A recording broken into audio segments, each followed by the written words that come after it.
নমস্কার বন্ধুরা, আজকে আমি আপনাদের 2025 অর্জুনপুর আমরা সবাই ক্লাবের যে দুর্গাপুজোর মণ্ডপ রয়েছে, তো সেইটাতে আপনারা কিভাবে যাবেন সেইটা আপনাদের আমি জানাবো। আপনারা সবাই জানেন সোশ্যাল মিডিয়ার দৌলতে এই মণ্ডপটি 2025-এ খুবই ভাইরাল হয়েছে এবং লোকজন বহু দূর দূরান্ত থেকে এই মণ্ডপটি দেখার জন্য আসছেন। তো এই যে প্যান্ডেলটি রয়েছে অর্থাৎ অর্জুনপুর আমরা সবাই ক্লাব, এটা আপনাদের তেগড়িয়া বাগুইয়াটি এই অঞ্চলে রয়েছে। আপনারা যদি আসতে চান অবশ্যই বাসে করে আপনারা তেগড়িয়া বাস স্টপ আসুন। এবার ওখান থেকে আপনারা পায়ে হেঁটেই এই 1-1.5 কিলোমিটার যেতে পারবেন। পুরো রাস্তাটাতে এইভাবে অ্যারো করে আপনাদের দেওয়া রয়েছে, আপনারা খুব সুন্দরভাবে যেতে পারবেন। যদি আপনারা বিধাননগরের দিক থেকে আসেন তাহলে যে কোনো বাস ধরে আপনারা তেগড়িয়া চলে আসুন।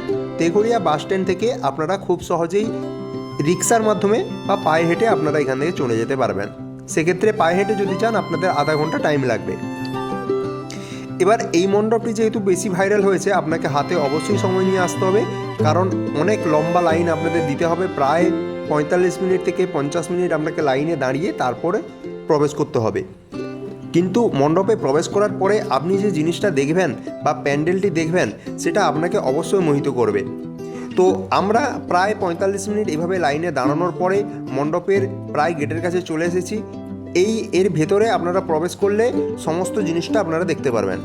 এবছর অর্থাৎ 2025 সালে এই অর্জুনপুর আমরা সবাই ক্লাবের যে থিম সেটি হচ্ছে মুখোমুখি, অর্থাৎ আর্টিফিশিয়াল ইন্টেলিজেন্সের সঙ্গে বর্তমান মানব সমাজ একটা মুখোমুখিতে দাঁড়িয়ে রয়েছে, সেই জিনিসটাকে এরা তুলে ধরতে চেয়েছে।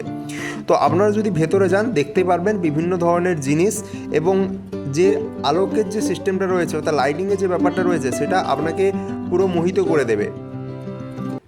এখানে যদি আপনারা আসেন দেখতে পারবেন একটা জায়গায় চাঁদের মতো করা হয়েছে, তো সেটা খুবই সুন্দর দেখতে। এছাড়াও পুরো যে মায়ের আপনাদের মূর্তিটি রয়েছে সেটাও খুব সুন্দর রয়েছে এবং ইউনিক টাইপের রয়েছে।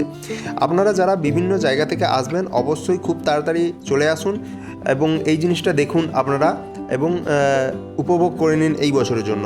আপনারা যারা দমদম থেকে আসছেন তারাও খুব সহজে আসতে পারবেন, আর যারা বিধাননগর থেকে আসছেন তারাও আসতে পারবেন, এবং যারা ধরুন এয়ারপোর্টের দিক থেকে আসছেন সেই এয়ারপোর্ট থেকেও হলদিরাম হয়ে আপনারা আসতে পারেন। বহু রাস্তা রয়েছে, আপনারা কিন্তু আপনাদের লক্ষ্য থাকবে তেঘড়িয়া আসার। তেঘড়িয়া বাস স্ট্যান্ড থেকে এই ডিস্টেন্সটা খুবই কাছাকাছি হবে।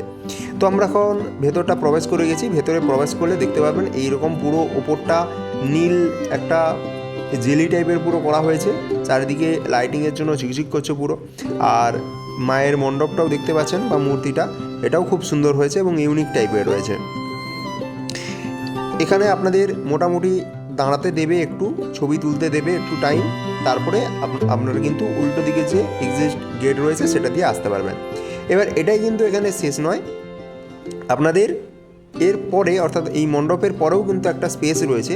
সেই স্পেসে কিন্তু আপনারা অনেক জিনিস দেখতে পারবেন। যেমন এই জায়গাটা দেখুন, এইটা সাদা, লাইটের জন্য বোঝা যাচ্ছে না। আপনারা যদি চোখ দিয়ে দেখেন খুব সুন্দরভাবে দেখতে পারবেন। আমি একটু এক্সপোজারটা কমিয়ে আপনাদের দেখাচ্ছি। এই দেখুন একটা পুরো চাঁদ এখানে করা হয়েছে। আপনারা দূর থেকে যদি দেখেন এই জিনিসটা মানে অবিশ্বাস্য লাগবে। আর নিচে এরকম জল রয়েছে এবং জলের ওপর এই যে আপনাদের ড্রাম টাইপের যেগুলো সেগুলো রয়েছে, এগুলো কিন্তু ভেসে ভেসে বেড়াচ্ছে এবং এগুলো থেকে কিন্তু আস্তে আস্তে বিভিন্ন আওয়াজ আপনাদের উৎপন্ন হচ্ছে।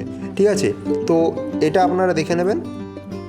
দেখে নেওয়ার পরে আপনারা দুটো এখানে গোল গোল চক্র টাইপের কিছু করা হয়েছে, সেই জিনিস দুটো আপনাদের প্রথমে একটা ক্লিপস আমি আপনাদের দিয়েছি, একটা লাল রঙের এবং আরেকটা নীল রঙের।